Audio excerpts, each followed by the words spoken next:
Hello, Aries. It's umomgtarot, and this is your intuitive love reading. I am going to use the Romance Angels card. The real ones, not the fakes, not the flimsy fake ones. The real ones with the gold. Yeah. And then we'll give you some messages. Feed that love energy. And then boom, we get into the reading. See what's going on with your love life. So Aries, your first card. And by the way, subscribe if you haven't already. Your first card, Aries, is pay attention to the red flags. I don't know why y'all keep getting this card. Pay attention to the red flags.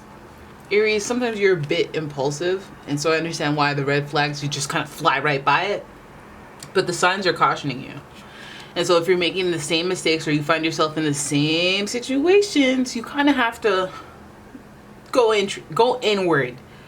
Do a little self-reflection. Better yet, maybe take a step back and do some broad observation so that you can see the patterns in your life, because chances are you've seen them. It's happened before in the past. Same scenario, different characters, different players. So pay attention to the red flags, whether that may be people, places, or things, especially when it comes to your love life. That's what we're talking about. Love yourself first. If you love yourself first, then you have standards for yourself. If you're your own best friend, there's some things you'll tolerate, some things you won't. And you won't have to guess because you already know. And if you do right by yourself, you'll know that you're a good person and you'll be able to just automatically trust your decision making. All right, so your self-respect makes you more romantically attractive. People will try to take advantage of you if you're nice, if you're shy, if you're super kind, if you're non-confrontational. But if you carry yourself with hey, don't try to play me. I will blow your phone up and post your picture, and there will be consequences if you play with me, kind of thing. A little bit of that with a little sweetness wrapped in a bow, but love yourself first. Don't just let people do whatever and tell you what's gonna happen next. Be like, okay, well, let me make sure this works for me, and no malice.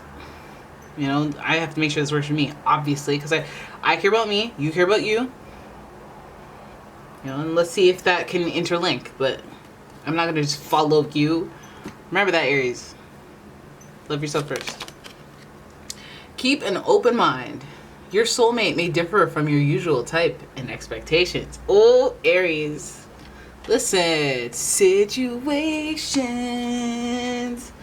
in your life. Whatever. That Usher song.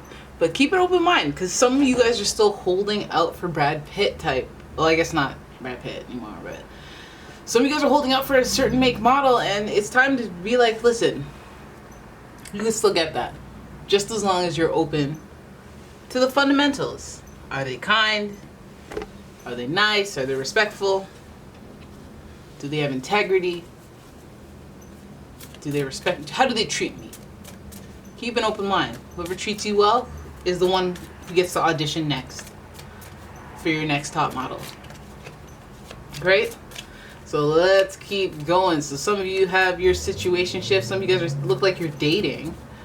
And you just need a reminder to love yourself, pay attention to the red flags, and keep an open mind. It feels like a person who's dating. It feels like at least like a situationship, a roster. So Aries, let's have a look and see what comes up for your love life. What are these Aries dealing with? Queen of Wands. Okay, I like to see it. Maybe Aries, it's time to take a step back on yourself and look at what you really want. What you've been attracting is what you want at a subconscious level. Maybe it's time to look at what you've been attracting, because you've been doing the same thing for a while. The Hangman is here now. I know for sure there's been a long limbo of you kind of getting the same results. Queen of Wands is very powerful and creative and resourceful, extroverted, wants to go out and see the world, be out there, meet people, do things. But the Queen of Wands energy is in reverse, which leads me to believe that out of character, you're probably not going out as much, not doing as much, not trying to have as much fun for the sake of having fun. And you've been kind of in that little bit of a less priority on the fun factor, the creative factor. With the Hangman energy, and it's a matter of changing your perspective. So the Queen of Wands also kind of gives us a little bit of authority. You've been the one kind of like, it's up to you where things go. Maybe you've just been feeling kind of the same or blah about the people you've been meeting, or maybe you've been going into the same situationships and relationships and under the same perspective and having the same results and not realizing what the real issue is. I have to let you know that the Hangman is associated with Neptune, and Neptune rules like delusions and stuff, illusions, subconscious activity, stuff you feel that you're not willing to admit type, and limbo, a state of limbo. Right, and then we have the Temperance card, and this represents healing, reconciliation, and moderation. Moderation, not too much, you know, just a calm sense of peace and movement, and you know, just casually moving things forward, which is good. Following the Hangman especially, it's just a long period of limbo and then reconciliation, moving things forward. I feel like maybe some of you guys have been dissatisfied in finding your king to your queen energy, and so it's thrown you off of your queen scent. You maybe haven't even been living up to the level of a Queen of Wands in your life, which is like the bar that you have for yourself, and you've been in limbo for a long time. Maybe even just not even because you're not doing your self-service, just nobody's caught your eye. Nobody's ignited the fire that naturally exists in you. Nobody's made it go nuts. And then we see the Temperance card, and we know that Temperance is associated with Sagittarius. But not only that, it's reconciliation. It makes me feel like this is a situation where your mindset is blocking you from appreciating something new. That's why you're getting this like sign to keep an open mind. And the Temperance card is about healing, reconciliation, which might be on your mind. Maybe you need to heal from the past, whether that means just a conversation. Some of you just are hoping for closure about the past. Maybe part of you keeps one foot out the door with new people because you hope that an ex or somebody from the past will come back, or you'll heal and reconcile a situation and maybe relocate somewhere else with someone, a friend or a family member. You know, like it's feeling like limbo. You're not too sure what you want to do next, so you're just kind of doing whatever. But on the other side of that is this healing and reconciliation. That's where movement, that's where change happens. So some of you guys are waiting on that. And again, you might want to stay open. Oh, because we have the Tower. We have the Tower, and this is destructive energy. This is associated with Mars, the planet Mars, and it represents kind of a change and drastic upheaval when it comes to your regular routine, your home life, what you've come to know as regular. So, you know, I don't really care about garbage bags, but when I run out, you better see me panic. You better see how it's like the Tower. Like, now all this garbage is piling up and everything's just in shambles and everything smells funny. And my normal life is different. But the Tower, don't forget, this is a surprise. This is an upheaval that's very dramatic, very shocking. It's upheaval, it's destruction. That will eventually create a new path, a new life. But usually, you know, healing, limbo, healing, reconciliation, the destruction of the Tower, destruction of the home, people fleeing for their lives from the situation. I'm wondering if this reconciliation is something that would be destructive, right? Because the Aries, I know that the Tower is associated with Mars, who's your ruling planet. So, I mean, it could tear everything down and make things interesting if we look at it in a positive way. But it feels like there's like a flare-up of emotion. It feels like a flare-up of intensity, a flare-up of aggravation, chaos. When it comes to this healing, this reconciliation, makes me wonder what went down between y'all before, because maybe people are just against you guys coming back together. Maybe that's why you're getting this, hey, keep an open mind, love yourself, you know. Then we have the Hermit. And there she go right there, the Hermit. Of course we have the Hermit. The Hermit's been gone for a minute. Now they're back with the jump off. It's giving Virgo energy. But what I want to say is, for this card to be at the end, healing, reconciliation, the Tower breaks down and the Hermit emerges. It's the impeccable timing of it. Is the Hermit is supposed to be someone who observes life, goes inward, reflects on the things that they've done, the things they've messed up.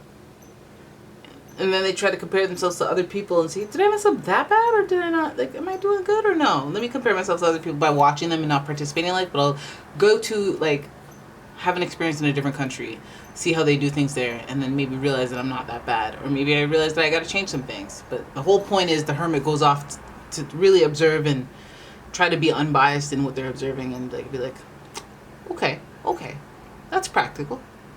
You know, they're trying to learn. And in this context, it just kind of feels like this person is like destructive. It feels like they're destructive a little bit. Like healing and reconciliation is supposed to be good, but it's kind of giving more of the like, oh, you, I see when I look over at you, because like some people you walk away from in life or disconnect with because you're not on the same path. And then when you look over at them, you see the tower, you see their life is a mess, you see they're off on loan and they're like nothing's working out or something's going on where the tower and the hermit are relevant. So they're either a loner, they go off on their own path, the tower shows the destruction, and maybe that's the healing that you need because you're like, oh, it could have been worse, I could have stayed with them and I could have been in this whole path of destruction and solitude. Three of Cups, reconciliation, healing, friendship. Hopefully this is a friend. Maybe you guys were friends. Maybe that's the path that you want to heal and become friends again. But it just, again, it feels like this person is attracted to like drama, or they attract drama. They attract misfortune. Their energy's not right. Maybe they're like hiding stuff that it just feels sinister. Pay attention to the red flags, by the way. Love yourself. You can love them, but you don't have to get involved. Love yourself enough to keep yourself away from the destruction. You can be helpful, but you know, you can just know when you're beyond helping. Keep an open mind. Your soulmate may differ from your usual type and expectations. If this person is super destructive, then yeah, they should differ from that. They really should. Would be nice. Empress, abundance really awaits. There's growth, there's prosperity to be had and felt if you flip yourself around and focus on those things. But this person, you know, this person feels like a distraction. If they're an ex, it feels like a distraction and a revisiting of the past and going over things. And maybe even like with the hermit being in reverse, maybe their self-reflection might not even be all that. Like maybe they haven't learned that much. Maybe you hope they had learned much. We always go, oh, I hope they're over there going, oh man, I can't believe I let them go. When they're full blown like, oh, I can't believe they fell for it for so long. You never know. So, and if they think you still feel that way, they're like, oh, round two. Maybe I could get their car. You know, it's not cute. So the Empress is giving us a little bit of that Venus energy as well. But the Venus is in reverse. And you know that Venus loves the luxury stuff. They get tricked by the glitz and the glamour, the shiny objects. You know, they're all enamored by that stuff. It's a nice cover for when somebody's coming from behind you and... Or like, you know, it's like that person, their life's falling apart, but they have like brand new shoes, brand new jewelry. It's like that.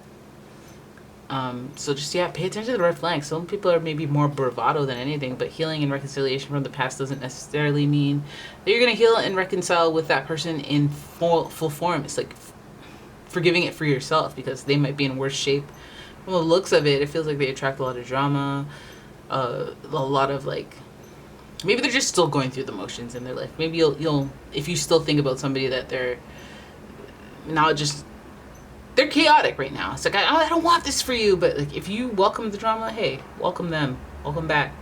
You got that Aries-Mars connection. Maybe you're just here for the hot and heavy stuff. Maybe you're here for the stuff that changes everything, the scandal. But the Hermit energy shows that there's some reflection that is just like done to the point of like, are you good? Are you okay? You've been staring in the mirror for 3 days. Do you need to go to the bathroom? Are you gonna blink? It's like this person could be very self-destructive and you could be collateral damage. Is why I was like, maybe you should just keep an open mind on things that are simple and easy, and your soulmate differing from your usual type and expectations, because this one might be, what's a red flag to me might not be for an Aries, because you know the Tower is very Aries-like, and you guys are like, oh, I love a good thrill, and I'm like, I don't want to get hurt. I mean, if I get, how hurt are we talking? Like, I can get a little hurt for a nice thrill. What you talking about? And that's how Aries do. Right? But yeah, that's who's like coming around you, and that's like what's going on with a changing of your, I guess, a changing of your attitude towards your love life is only beneficial. Healing and reconciling with what you have and who you have, rather than seeking other things, it could leave you in a limerence. It could leave you dwelling on things that, or the what, shoulda, woulda, couldas, and keep you in a delulu state where you're like, well, maybe if they reach out, maybe if they, Whereas if you change your perspective on your own and come to some conclusions on your own, you can heal and move on without any obsession, without any need for like, I need closure, I gotta talk. Oh, okay, well, the reason I broke up with you, I guess if you want me to be honest, is I didn't really like you that much. I was just using you the whole time. It's like, oh, okay, thanks for the closure. Okay, so I'm gonna have to up my dose because that's too real. We just walk away. Love yourself first. Keep an open mind to people. Pay attention to the red flags. That's all I can say. Alright, so there it is. That's your reading. I hope you guys enjoyed it. If you did, please give the video a thumbs up and subscribe to the channel. Leave a comment, share the video, and check out my Etsy shop where I sell scented soy candles and home fragrances and gemstones and stuff like that. So yeah, links in the description. I will see you in the next one. Peace out.